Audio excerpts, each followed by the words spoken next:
Kydra pulled on the new overtunic he'd grown from the soft, strong fibers of civilian-grade cloth bacterium. Growing clothes was one of the skills every man picked up during military service, along with cooking, housekeeping, gardening, and killing. The deep blue stripes on the sleeves and around the neckline accented his pale skin, making the blue undertones more pronounced. It reflected in his eyes, making the light grey appear blue. His tar-black hair was tied back in a professional bun, exposing his tall ear points. He'd cut it all off once, but got tired of being labelled as womanish. There were worse research assignments, Kydra was certain, but he couldn't figure out what they would be. Why did he get stuck with the smelly beasts? He had asked to be on the team that was uncovering what may well be the lost city of Ublar. The chance to explore the oldest known writing would have been... Kydra shook his head to clear it, hard enough to feel it in the points of his ears. The others his age were 12 years ahead of him in their career.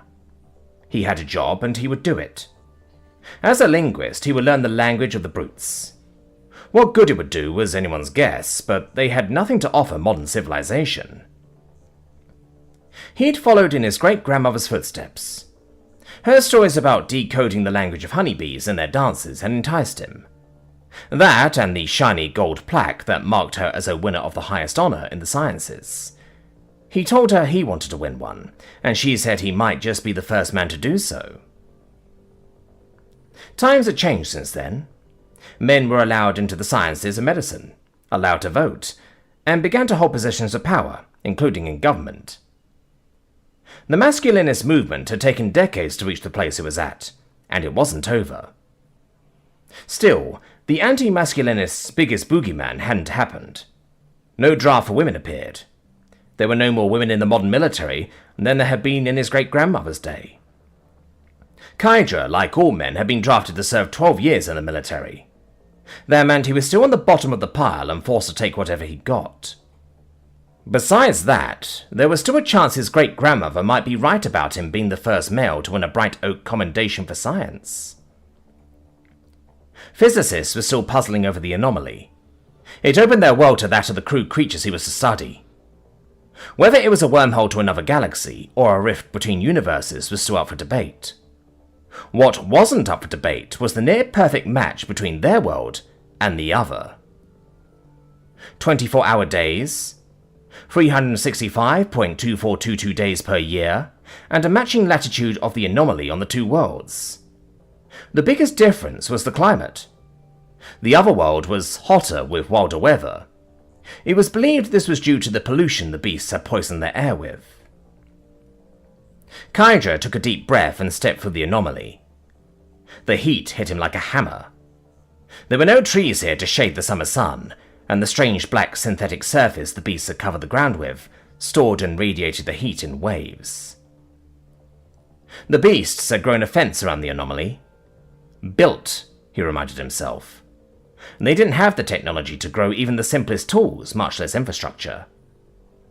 There was some sort of structure inside the fence, but the walls were straight, and the corners sharp. Two of the beasts motioned him toward the structure.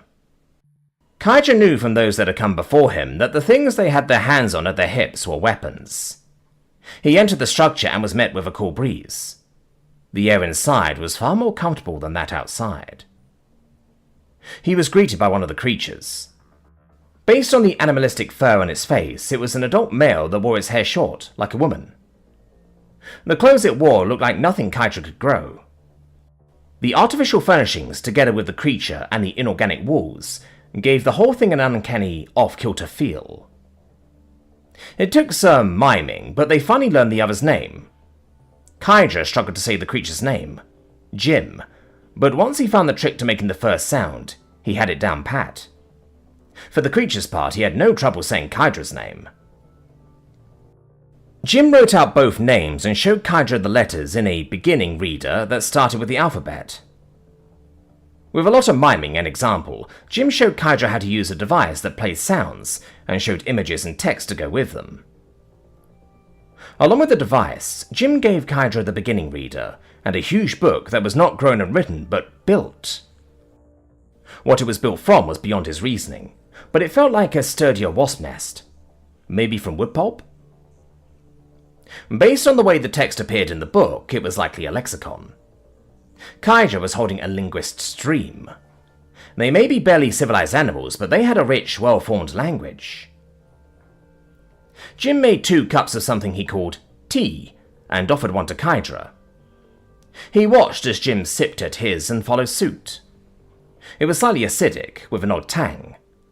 Jim offered a white, glistening powder to mix in, but Kaija wasn't sure. Then he offered something Kaija recognized. Honey. After adding a generous dollop of honey and mixing it in, Kaija found the hot drink pleasant. He still didn't trust the beastly thing, and the beast's mistrust was plain on his brute face. At least it was a male, though. Kaija thought the creatures probably gave the job to a male, since they felt it was as unimportant as his people did. Jim let him keep the books and device, and Kaija spent every waking moment burying himself in the language of the beasts.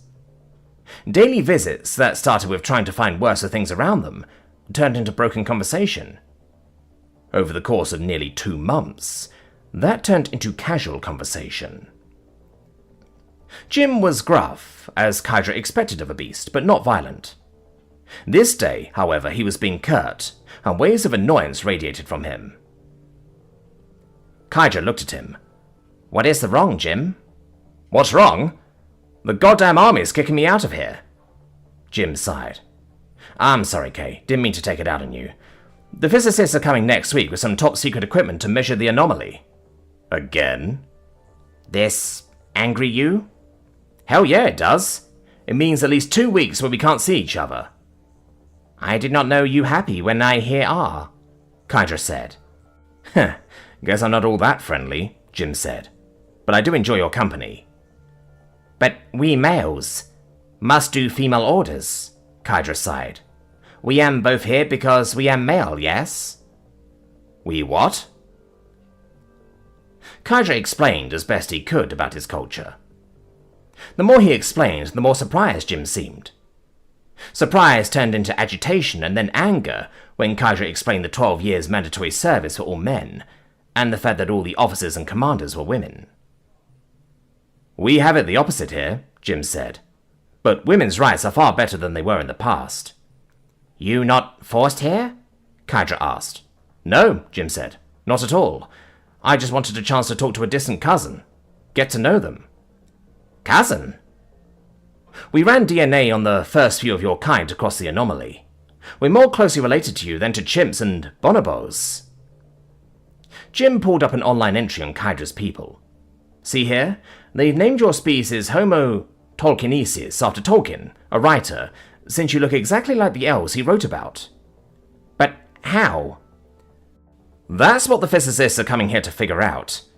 At some point in the past, the anomaly was open, then it was closed. We guess around 1.4 million years ago, based on genetics." "No, how writer know about people?" Kaija asked, pointing at himself. "Oh, no one knows." Jim shrugged. "My guess is that the anomaly opens up from time to time and stories get passed down about whatever comes through, whether it's elves or humans." "Make smart, I guess." Kaija poured tea for both of them.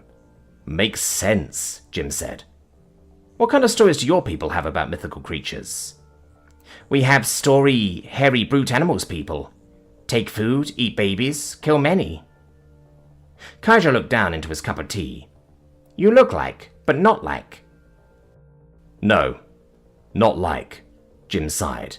Then in Kaija's language said, "Sorry, I am."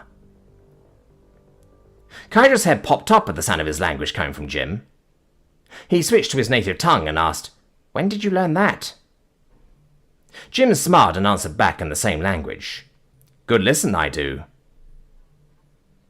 Borrowing a phrase from Jim, Kaija raised his cup and said, "Goddamn right." "Goddamn right." They drank in silence for several long minutes before Kaija set down his cup and looked to the almost man across the table from him. "This order bad." "Very much so. However," Jim said, "is there anywhere in your world I can stay while the anomaly is off limits? I'd very much like to see it." "True? Jim come to people world?" "Yes." Jim pointed to a bag behind himself. I'm already packed, including plenty of tea. I promise I won't eat any babies. Yes, I grow you shirt. Kydra tugged at his tunic. And we talk more lot. I look forward to it, and to learning more about the people and your technology, Jim smiled. I'm a biologist, so I'm keenly interested in how you grow everything you need.